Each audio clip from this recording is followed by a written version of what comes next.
It was a dark, dreary, unusually cold day across the windswept plain of Dura.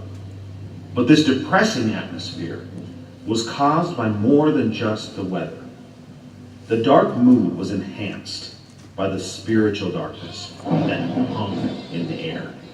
Under the clouds, evil decisions would be made. Decisions of compromise, decisions of conformity, but hopefully also decisions of heroism. The drizzle began to fall as the gathered officials walked onto the plain. They had been summoned for a dedication, but what they did not know is that they had been called to do more than just participate in a ceremony. They had been beckoned by the king to pay allegiance to him, to show that they serve only him, that they worship him, and if they do not, they would be put to death. As the men gathered in the middle of the plain, they saw, rising above them out of the ground, standing 90 feet above their heads, a golden statue. This was to be the object of their affection. A man-made conglomeration of metal and sweat with no more spiritual value than the ground they were walking on. It was only a powerless, inanimate object that offered nothing to them. But this towering statue was not the only object on the plain of Dura that day.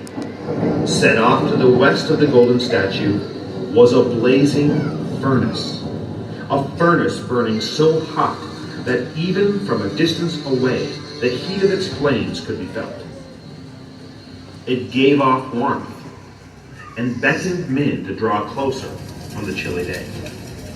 But the fire was not provided as a source of comfort. It was a source of death. It would serve as an instrument of punishment for those who chose not to obey the decree to bow down before the golden idol of the king.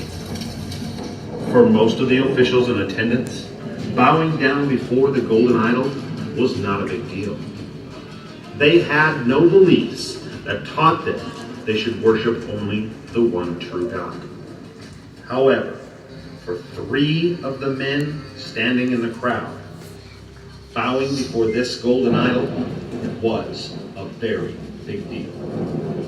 For when they were young, they had been taught that they should worship only the one true God.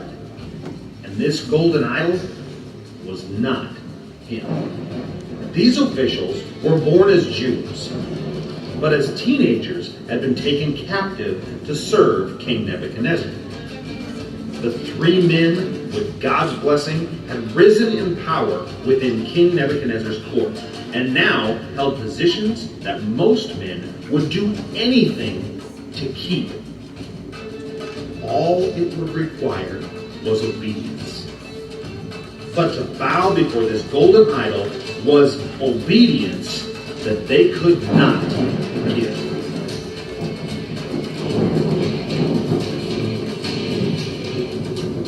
The order was given that when the music began to play, every man must bow down and worship the idol. If they refused, they would immediately be sentenced to death and thrown into the fiery furnace. The tension mounted as the 3 men looked at each other, and without saying a word, they knew what they must do. The music began to play, and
Start around a song.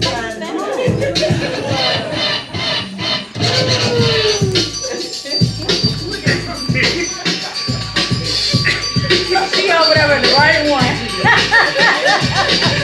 Go down, go Carmen. Go Carmen. Go Carmen.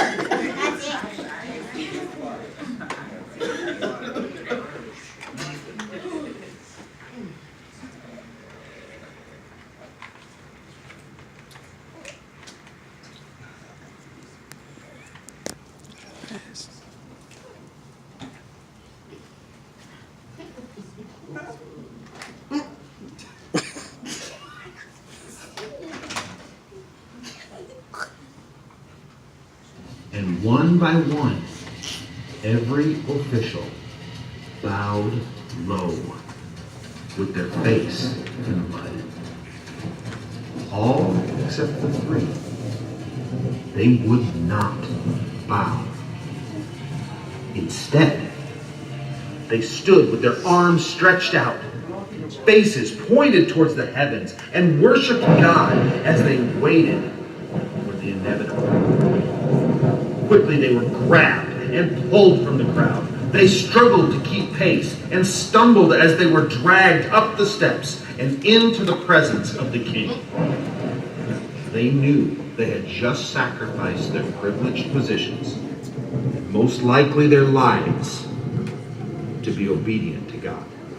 Furious that anyone would come into his court and defy his orders, Nebuchadnezzar gave the men a final ultimatum. He said, "I will give you one more chance to bow."